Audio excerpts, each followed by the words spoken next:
नमस्कार। आज हम डोमिसिलियरी केयर में डिमेंशिया और चैलेंजिंग बिहेवियर के बारे में सीखेंगे। डिमेंशिया केयर पर इस जरूरी प्रशिक्षण में आप सबका स्वागत है। इसे खास तौर पर केयर वर्कर्स और केयर सपोर्ट वर्कर्स के लिए तैयार किया गया है ताकि इस महत्वपूर्ण काम में मदद मिल सके। इस सेशन में हम कुछ ऐसे प्रैक्टिकल तरीकों पर बात करेंगे जिनसे हम उन लोगों के जीवन को बेहतर बना सकते हैं जिनकी हम देखभाल करते हैं। हमारा पूरा ध्यान समझ, सहानुभूति और असरदार तकनीकों पर रहेगा। तो आज हम इन टॉपिक्स पर बात करेंगे। ये हमें डिमेंशिया को समझने से लेकर सही तरह से देखभाल करने तक का एक पूरा रास्ता दिखाएंगे। ठीक है, तो चलिए शुरू करते हैं। देखिए, एक बेहतर देखभाल देने में जहां हम व्यक्ति की आज़ादी, सम्मान और गरिमा को बनाए रखते हैं, उसमें एक केयर वर्कर की भूमिका बहुत ही ज़्यादा महत्वपूर्ण होती है। ये ट्रेनिंग हमें एक गहरी समझ देगी जो हमारे रोज़मर्रा के काम में बहुत मददगार साबित होगी। अच्छा, अब आगे बढ़ते हैं और ये समझने की कोशिश करते हैं कि डिमेंशिया के साथ जीना असल में कैसा महसूस होता होगा।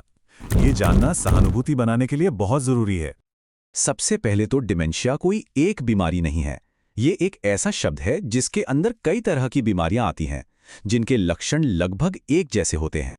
अब इस स्लाइड में जो लक्षण बताए गए हैं, जरा सोचिए, ये सब मिलकर किसी भी इंसान के लिए कितनी उलझन भरी और निराशाजनक दुनिया बना सकते हैं, है ना?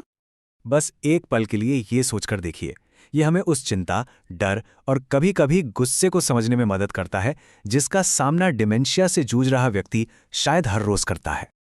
तो यहाँ सबसे ज़रूरी बात यह है कि जिसे हम अक्सर चुनौतीपूर्ण व्यवहार या चैलेंजिंग बिहेवियर कह देते हैं, वो असल में अपनी कोई ज़रूरत बताने की कोशिश होती है। ये तो हो गई इसकी एक औपचारिक परिभाषा, लेकिन हमें सिर्फ व्यवहार को नहीं बल्कि उसके पीछे की वजह को ज्यादा गहराई से देखना होगा। एक केयर वर्कर होने के नाते हमारा काम इस व्यवहार रूपी भाषा को समझना है और इसके पीछे छिपी उस जरूरत को पहचानना है जो पूरी नहीं हो पा रही है। चलिए, अब उन प्रोफेशनल टूल्स और कानूनी ढांचों की बात करते हैं जो इस काम में हमारा मार्गदर्शन करते हैं और हमें सही तरीके से काम करने की शक्ति देते हैं। मेंटल कैपेसिटी एक्ट यानी MCA हमारे काम का एक बहुत ही बुनियादी हिस्सा है। ये सुनिश्चित करता है कि हम जो भी करें वो हमेशा उस व्यक्ति के सर्वोत्तम हित में हो जिसकी हम देखभाल कर रहे हैं। और ये हैं MCA के वो 5 मूल सिद्धांत। ये हर उस फैसले में हमारा मार्गदर्शन करते हैं जो हम किसी की ओर से लेते हैं या लेने में मदद करते हैं। और दूसरा है PBS यानी पॉजिटिव बिहेवियर सपोर्ट। ये एक ऐसा तरीका है जो हमें सिर्फ व्यवहार को मैनेज करने से आगे ले जाता है। यह हमें उस व्यक्ति को सही मायने में समझने और उसकी मदद करने पर जोर देता है। अब देखते हैं कि इन सब चीज़ों को हम अपनी रोज़मर्रा की देखभाल में कैसे इस्तेमाल कर सकते हैं। अगर कभी किसी आक्रामक स्थिति का सामना करना पड़े तो ये 3 स्टेप्स एक सुरक्षित और प्रोफेशनल तरीके से हालात को संभालने में मदद करते हैं। और हाँ, खान पान का ध्यान रखना।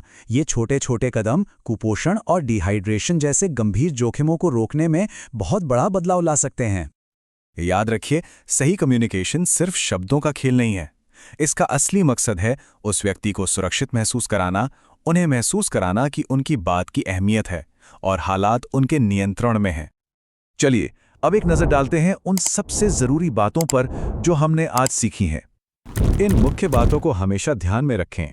यही एक बेहतरीन डिमेंशिया देखभाल की नींव है। इस प्रशिक्षण के लिए अपना कीमती समय देने के लिए बहुत बहुत धन्यवाद। हम चाहेंगे कि आप इस ट्रेनिंग वीडियो पर अपनी प्रतिक्रिया और कमेंट्स ज़रूर दें ताकि हम इसे भविष्य में और भी बेहतर बना सकें। आपका अनुभव हमारे लिए बहुत मायने रखता है। क्या आज आपने कुछ नया सीखा? आपसे नेक्स्ट वीडियो में मुलाकात होगी।